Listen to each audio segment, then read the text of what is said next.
So I spent like $75 on cat toys, and what does she play with? A shoelace. That's crazy. Joe, that's been your answer every time I tell a story. It's like you're not even listening. Well, that's because you interrupted me when I was telling you about Kevin trying to hang himself with an extension cord. I know, that's crazy. Hey, y'all want to try some of our new food? Ugh, these are terrible. Quagmire, when it comes to tacos, I'll trust the Koreans, thank you. You're nuts. This tastes like Ani DeFranco after a bike ride. Geez, Quagmire, since when are you such an expert on food? For your information, I'm an excellent cook. Huh, what's your specialty? No way souffle? I'm sorry, that was out of line. I am a good cook, and I'll prove it to you. Saturday night, you and all your wives are coming to my place for dinner. Fine, we'll be there. Oh, can we make it Sunday? Saturday, I'm giving Javier Bardem a haircut. Wow, when did you learn to cook, Glenn? Well, as a young man, I found that a great meal was the quickest way to a woman's heart. How romantic. I mean, how do you think NBA players get all those chicks? They're all great cooks. Except Kobe Bryant. His secret is different. Quagmire, you're really good. You could probably make money at this. Yeah, maybe you could open a restaurant. Or maybe get a cooking show. You know, the 11:30 cooking show on Channel 5 needs a new host. The old one burned off his eyebrows and was just too weird to look at. You should do it, Quagmire. I'll even come along and cheer you on. You'd do that for me? Of course I would. I love cheering people on. Like when I go to NASCAR. God, I'm really freaking out over this audition. What if I blow it? Quagmire, when I agreed to come to this, I didn't know it would require this level of emotional support. You Glenn Quagmire? I'm Carson, the producer of the show. Peter Griffin, I should be at work. Okay, let's see what you've got. I think you're gonna like this. Cedar plank salmon with a maple glaze and slow-roasted cherry tomatoes on a bed of mesclun greens. Not bad. Also, the tomatoes can be eyes and the lettuce can be hair. This is the show. What do you mean? I'm saying you're hired, just as long as your friend joins you. What do you say, Peter? I say let's do it. Whoops. Oh, I'm sorry. What do I do? That was a wrong choice, Peter. Wow, Quagmire, look at you. You're a real TV chef. I know. It might sound silly, but being a chef is something I've always dreamed about. I always dream about my house filling up with water. That's crazy. But anyway, thanks for encouraging me, Peter. Welcome back to Quagmire's Kitchen. Now, this mince pie is about ready to go. Just needs a pinch of cinnamon. And while we're at it, how about we take this cinnamon challenge? Okay, Peter, we've all seen the internet videos. We're not doing that. I was talking about something else. I was talking about a serious cooking thing. Now, the ingredients of a mince pie are traceable to the 13th century, when returning European crusaders brought back Middle Eastern recipes containing meats, fruits, and, oh boy, spices. Right here, I'm using cloves. Of course, most people associate mince pie with Christmas. Our neighbor, Mrs. Morin, introduced it to me one afternoon. I had house sat for her while she was visiting her aunt in Vernon, and she wanted to thank me. And oh boy, what a treat it was. You done? Yeah.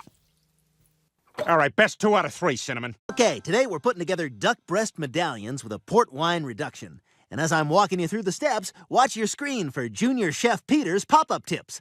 Helpful hints and food factoids to make your meal a success. Now, you're going to want to start with a large self-sealing plastic bag. 2 teaspoons of 5-spice powder, a teaspoon of salt, and a ½ teaspoon of fresh ground pepper.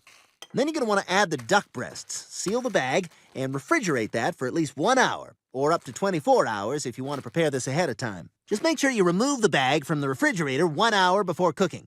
You're going to put that in your oven, preheated to 400 degrees. So we just spoon on the drippings, and that'll brown the skin nicely. If you bang these metal spoons on everything, it's like stomp.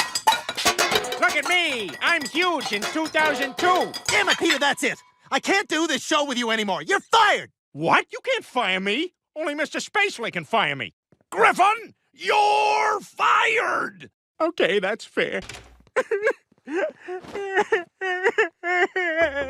Peter, can I come in? Hold on, let me put on my weird old actress turban.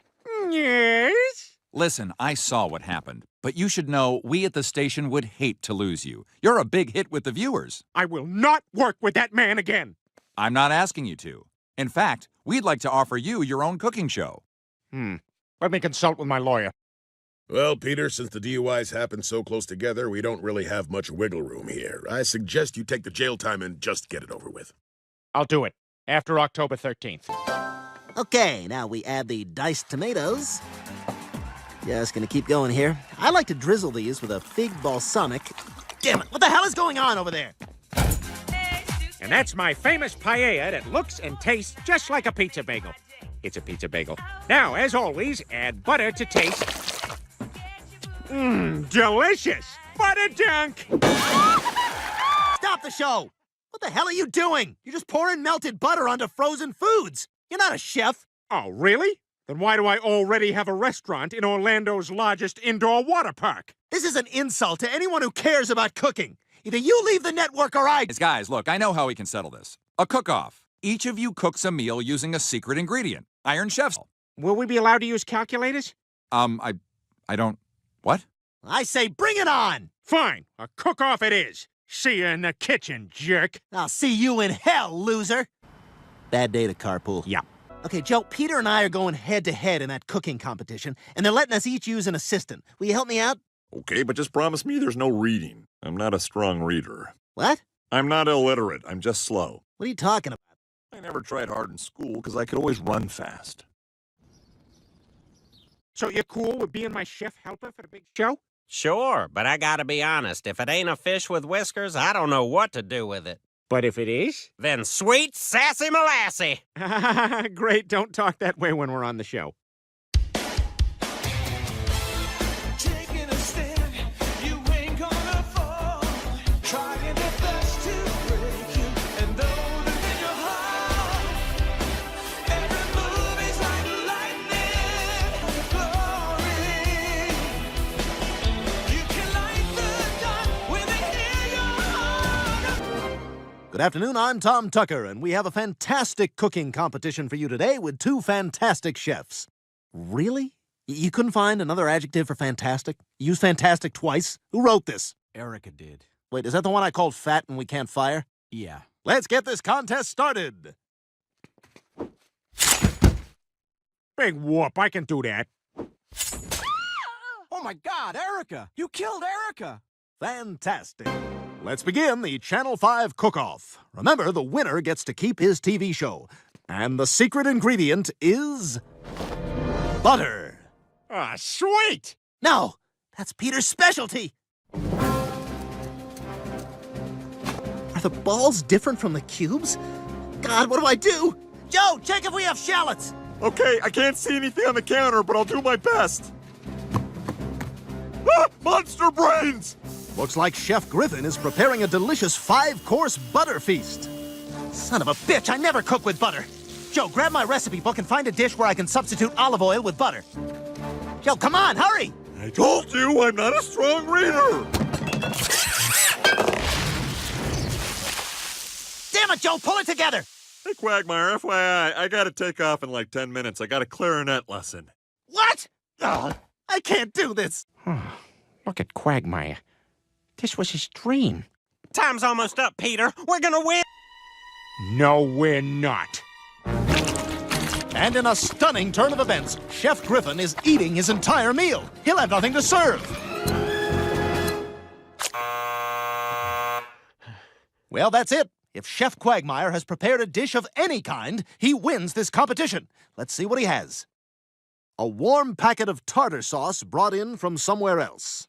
When are you gonna use that, Bonnie said? We have a winner! Peter, you threw the cook-off for me? I couldn't take your dream away. Heart attack from you, buddy. You're the mini stroke, one with the real heart attack talent. You heart attack deserve the show. Regular stroke, not me. You're a good friend, Peter. But I don't want a show either. You don't? You know what? Let's end this for good. How? The same way Paula Deen got her cooking show taken off the air. By saying the one word you can't come back from. What? Say the word? Right now? Yeah, together. Ready? You bet. Ugh, look at Miss Tammy. What a skank. She's free muffining it at a baby school. Hi, Stewie. Mommy's here to pick you up. Why do you feel the need to narrate every little thing you do? Oh, hi, Mrs. Griffin. You know, I've actually been meaning to talk to you about Stewie. I'm concerned that he might have an attention problem. Drugging a baby? Are you sure? That sounds so serious. I'm afraid his behavior has been an issue for a while. He's even been bothering students during nap time. Hey, you up? Guess where I have a crayon. Sorry, I just prefer to do number 2 at home. Where were we? It's Stewie, Dr. Hartman. He's having trouble focusing at school. Ah, yes. So you're telling me your baby won't sit still in a way that's convenient for his teacher? Yes. I'd heard stories, but never thought I'd see it with my own eyes. If you're low energy and lethargic, yes. But if you're high energy, it actually calms you down and helps you focus. At least that's what I'm reading on WebMD. Wow, there are a lot of different kinds of medicines. There's a cat in here. Okay, I guess we can give it a try. Here you go. Now, who's this little guy? Hey, where's Stewie? Oh, he's probably sleeping off his pills. What? Well, the school said he had an attention problem, so Dr. Hartman gave him a prescription. You're giving a 1-year-old drugs? You're doping up a baby. Peter, you okay with this? Will you stop talking? I'm trying to think about a girl I saw at the gas station. Welcome to Pillow World, Bri. Let me get up and greet you. There we go. How you doing? Oh my God, Stewie, you're totally drugged out.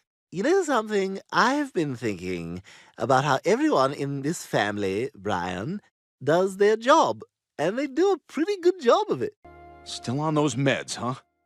Yeah, they help me to, think. Okay, time for an eyes open nap. God, look what those pills are doing to you. Putting you on that stuff was a huge mistake. Like inviting a turtle to a cocktail party. See, this is how American society treats unique, enthusiastic children.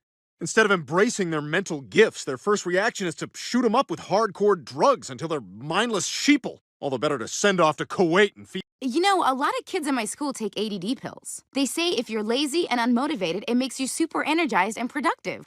Focus, huh? Okay, well, Stewie, these babies can help the garbage disposal focus, because that's where they're going. No need to follow me, because I just said what I was gonna do. Oh. My God, I can't stop. The words are just pouring out of me. I have more energy than a guy who caught a t-shirt. Come on, Rupert, wait till you see this. This is really something special. Check out how much water is in the dehumidifier. Wow, that was all in the air. Hey, come see what I've been working on. I call it Space Shire 7. Nice. It's like a fake place you made? It's a medieval sci-fi universe adaptable to TV, movies, toys, games, and mobile apps. I threw together a 2,000-page treatment last night, and I just figured the hell with it. Why not build a scale model and record voices for all the characters? Watch. Well met, stranger. It's then illegal? What? Hello? Stewie's Canal. You're here. We gotta get going. Where? To Hartford, man. There's a book fair at the convention center, and George R.R. Martin will be there. Who's that? Game of Thrones, black shirts, dandruff, takes down more nerd shots than anyone around. Okay. Anyway, I'm gonna show him my models and pitch him Space Shire 7. Okay, before we go, I should wet my eyes. That's him, George R.R. Martin. Mr. Martin, I'm Brian Griffin, and I've got a pitch that's gonna blow you away. Are you sitting down? Almost always. Then join me on an interstellar crusade to Space Shire 7. Our story begins 50,000 fortnights ago in the distant galaxy of Warlock's Keep. So, what do you think? It was terrible. Ah, you're speaking the language of the opposite goblins. I'm very flattered. No, it's garbage. You just took a lot of pills, mashed together a bunch of sci-fi and fantasy cliches, and crapped out a 2,000-page turd. You could tell I was on medication? Sure, but that stuff doesn't make you write well. It just makes you write a lot. Now, if you'll excuse me, I have to go wash the nerd chotch out of... God, I didn't realize how those drugs were ruining me creatively. I haven't been feeling quite right either. Yesterday I watched Chris shower for half an hour just because I thought it was the TV. He lies on his back in there. Stewie, this drug is ruining us. We don't need these. You're right. These pills are for people with real problems. But there's nothing wrong with us. You're just lazy, I'm just excitable. We're both normal. Now let's go home.